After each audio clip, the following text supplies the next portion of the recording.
नमस्कार दोस्तों, लोगों के बहुत से कमेंट और सवाल देश भर से आते रहते हैं। बहुत अच्छा लगता है उन सवालों को पढ़कर कि आज का नौजवान बहुत कुछ जानना चाहता है।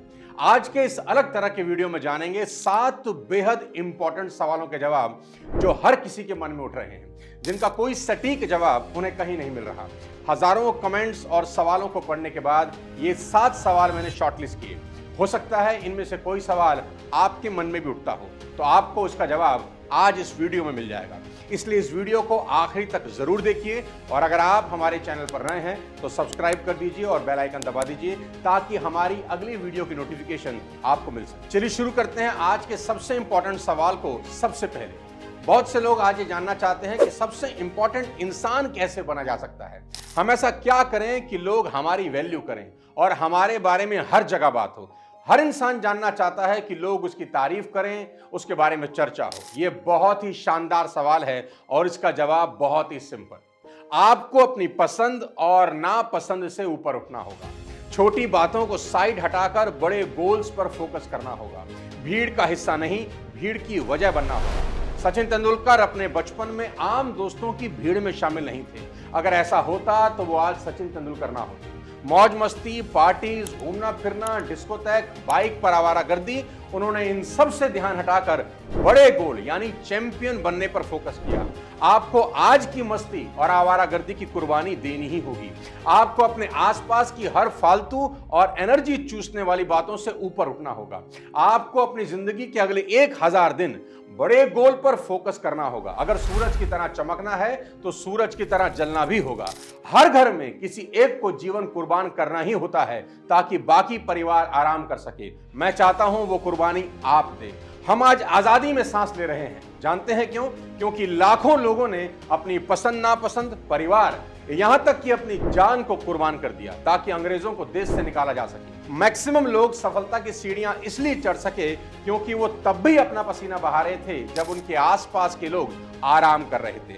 आपको कुछ समय के लिए अपनी पसंद नापसंद से ऊपर उठकर सोचना होगा। सीधी सी बात है, या तो पसंद नापसंद को जिंदगी से बड़ा बना लो या जिंदगी को पसंद नापसंद से बड़ा बना लो। याद रखो, जब तक आप खुद के लिए कठोर नहीं होगे, जीवन आपके लिए सरल नहीं होगा। लोग आपकी वैल्यू तभी करेंगे जब वो आप में एक ऐसा इंसान देखेंगे जो उन्होंने पहले कभी नहीं देखा हो। अब चलते हैं आज के यूथ के दूसरे सवाल पर। प्रवीण पूछ रहे हैं, मैं सुंदर नहीं हूं, मैं क्या करूं? बहुत लोगों की ऐसे ही प्रॉब्लम है कि मेरा कद छोटा है, मेरी स्किन का रंग काला है, मैं दिखने में आकर्षक नहीं लगता, मेरी फिगर अच्छी नहीं है। और जब किसी बेहद स्मार्ट दिखने वाले पर नजर जाती है तो खुद को देखकर और बुरा लगता है कि मैं ऐसा सुंदर क्यों नहीं। दोस्तों, सर्वे बताते हैं कि 55% पुरुष और 45% महिलाएं अपनी छवि से संतुष्ट नहीं होते। सुंदर दिखने की लालसा के कारण ही ब्यूटी प्रोडक्ट्स का बाजार करोड़ों अरबों रुपए का है। देश में गोरा बनाने वाली क्रीम का कारोबार बहुत बड़ा है। लोग सुंदर दिखने के लिए प्लास्टिक सर्जरी तक करवा रहे हैं। कोई नाक ठीक करवा रहा है तो कोई होंठ। ऐसी कई कहानियां हैं कि सर्जरीज में कई बार हालत और बिगड़ जाती है और आप पहले जैसे भी नहीं रहते। लेकिन आज मेरी ये बात समझने की कोशिश करें। आप वैसे ही दिखाई देंगे जैसे आप अंदर से हैं। आप भले ही बॉटल को ऊपर से कितना ही साफ कर लें, अगर बॉटल अंदर से गंदी है तो बॉटल गंदी ही रहेगी, उसमें दुर्गंध आएगी ही। अगर आप भीतर से अच्छे हैं तो चेहरे पर आपकी अच्छाई झलकेगी। किसान से पूछें तो वो बताएगा कि अगर आप जड़ों की देखरेख ठीक से कर लें तो पेड़ अपनी देखरेख ठीक कर लेगा। याद रखें, सच्ची सुंदरता देखी नहीं महसूस की जाती है। चाणक्य कुरूप थे, दिखने में कहां सुंदर थे, लेकिन वो अब तक हमारे दिलों पर राज करते हैं। रविंद्र जैन और सूरदास दोनों अंधे थे, देख नहीं सकते थे, लेकिन अपने कर्मों से इतिहास में अमर हो गए। ओम पुरी का चेहरा देखकर कौन कह सकता है कि यह आदमी हिंदी सिनेमा को अपनी एक्टिंग से हिला देगा। इसलिए ऊपरी सुंदरता छलावा है दोस्त, अंदर की खूबसूरती ही असली खूबसूरती है। एक बहुत पुराना शेर है कि मेकअप के कारण खो गई असली की पहचान, ऊपर से ताजमहल अंदर कब्रिस्तान। अब तीसरा सवाल जो पंकज ने पूछा है कि दिन ब दिन मायूस होता जा रहा हूं, क्या करूं? कुछ भी करने जाता हूं तो रिजल्ट उल्टा ही आता है। इस सवाल का जवाब भी बहुत सिंपल सा है। याद रखना, जो आपके भीतर घटता है वही कुछ समय के बाद बाहर घट जाता है। इंसान के मन को अगर हम बदल सकें तो हम देखेंगे कि हमने उस इंसान को बदल दिया। याद रखना, आप और आपका जीवन तभी बदल सकता है जब आप उसे बदल दें जो आपके मन में चल रहा हो। आप सारा दिन जो सोचते हैं वही बन जाते हैं। एग्जाम्पल से समझाता हूं।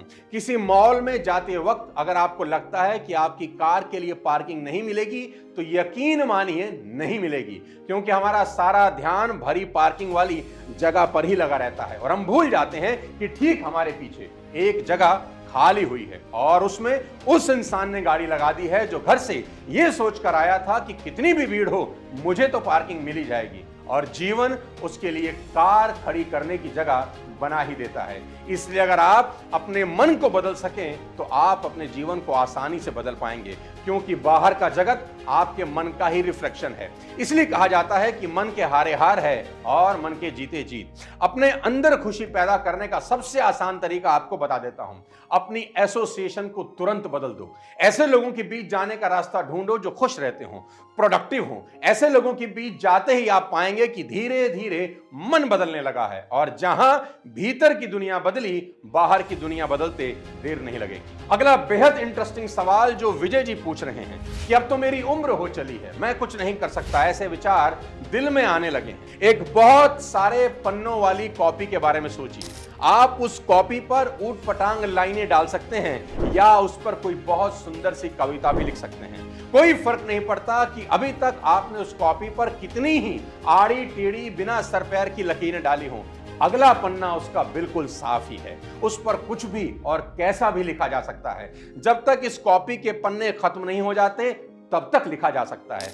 अब इस कॉपी को अपना जीवन समझिएगा।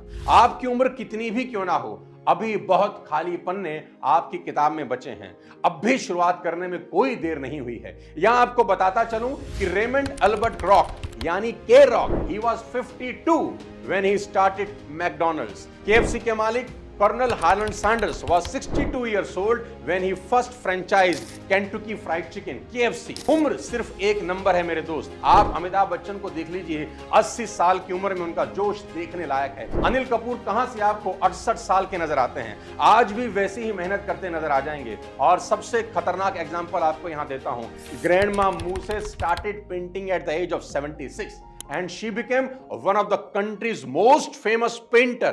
76 साल की उम्र में उन्होंने अपना पेंटिंग करियर शुरू किया। कोई फर्क नहीं पड़ता आज आपकी उम्र क्या है, याद रखना आज आपका पहला दिन है बची हुई जिंदगी का। शुरू करिए, क्या पता आप इन्हीं लोगों की तरह इतिहास लिखने जा रहे हैं। अब अगले सवाल पर चलते हैं। हिमांशु पूछ रहे हैं, असफल होने का इतना डर लगता है कि कोई भी काम शुरू नहीं कर पाता। मुझे लगता है मुझ में बहुत कमियां हैं। हर इंसान में कमियां होती हैं दोस्त, सिर्फ प्रकृति ही संपूर्ण है, इंसान संपूर्ण नहीं है। पशु पक्षी भी संपूर्ण नहीं है, लेकिन जानवरों में और इंसानों में एक फर्क है, इंसान सजग है पर जानवर नहीं। आज आपको अपने एक्सपीरियंस से बता देता हूं कि जिन लोगों ने भी दुनिया में एक्स्ट्रा ऑर्डिनरी काम किया है वे सभी ऑर्डिनरी लोग ही थे। जानते हैं किस चीज ने उन्हें एक्स्ट्रा ऑर्डिनरी बना दिया? कभी ना हार मानने के जज्बे ने। ये लोग एक बार नहीं बार बार गिरे, लेकिन जितनी बार गिरे उतनी ही ताकत से फिर खड़े हुए और आगे चल दिए। उन्होंने गिरे रहने से इनकार कर दिया, मैदान छोड़कर भागने से इनकार कर दिया। अगर आपको हारने से डर लगता है तो याद रखना, सूर्यास्त हुए बिना सूर्योदय कभी नहीं होता। इंद्रधनुष अगर देखना है तो बरसात का सामना तो करना ही होगा। असफल हुए बिना सफल नहीं हुआ जा सकता, और असफलता कोई परिणाम नहीं, सिर्फ फीडबैक है कि ऐसे ये काम नहीं होगा, कुछ और ट्राई करो। थॉमस एडिसन से जब किसी ने पूछा कि आप 9,999 बार प्रयास कर चुके हैं, फेल हो चुके हैं, लेकिन बल्ब नहीं बन रहा, तो छोड़ क्यों नहीं देते? उन्होंने जवाब सुनिए। उन्होंने कहा, मुझे अब 9,999 तरीके पता लग गए हैं जिनसे बल्ब कभी नहीं बनेगा।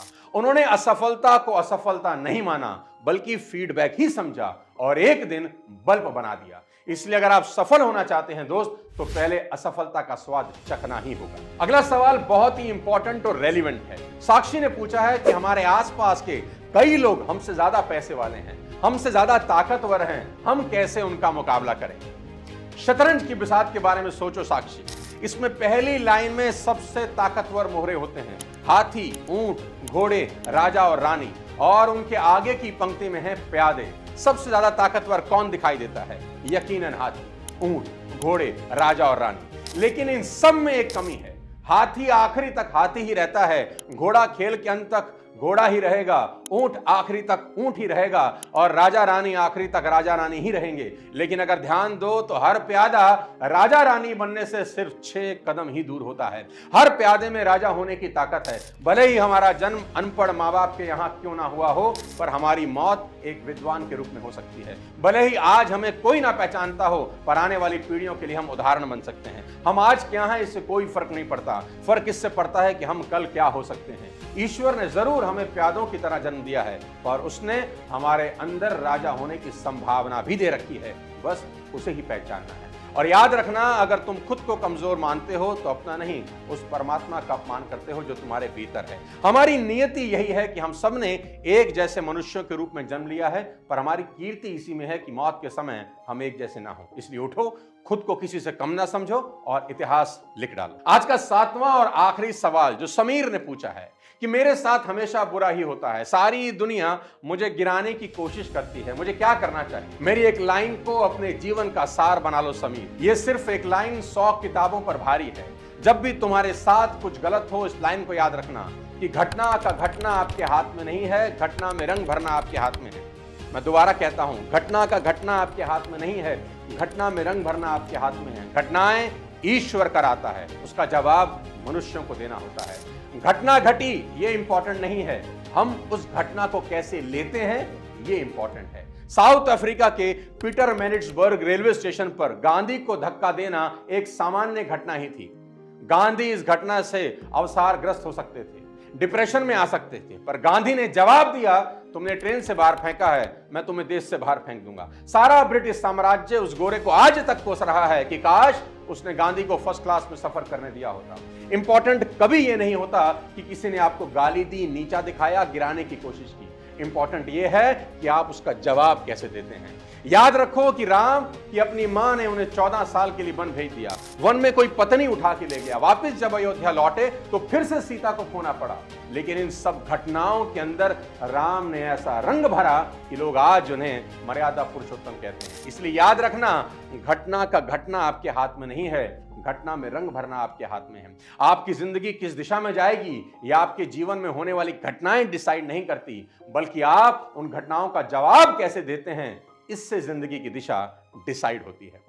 साथियों, इन 7 सवालों के जवाब आज की इस वीडियो में हमने लिए। अगर आपके पास भी कोई सवाल है तो हमें कमेंट बॉक्स में लिखकर जरूर बताएं। जल्दी ही अगले कुछ और इंपॉर्टेंट सवालों के साथ फिर से आपसे मुलाकात करूंगा। आज का वीडियो अगर पसंद आया हो तो लाइक कर दें और वीडियो को अपने सभी दोस्तों और चाहने वालों के साथ शेयर कर दें और चैनल को सब्सक्राइब करके बेल आइकन दबा दें। जय हिंद।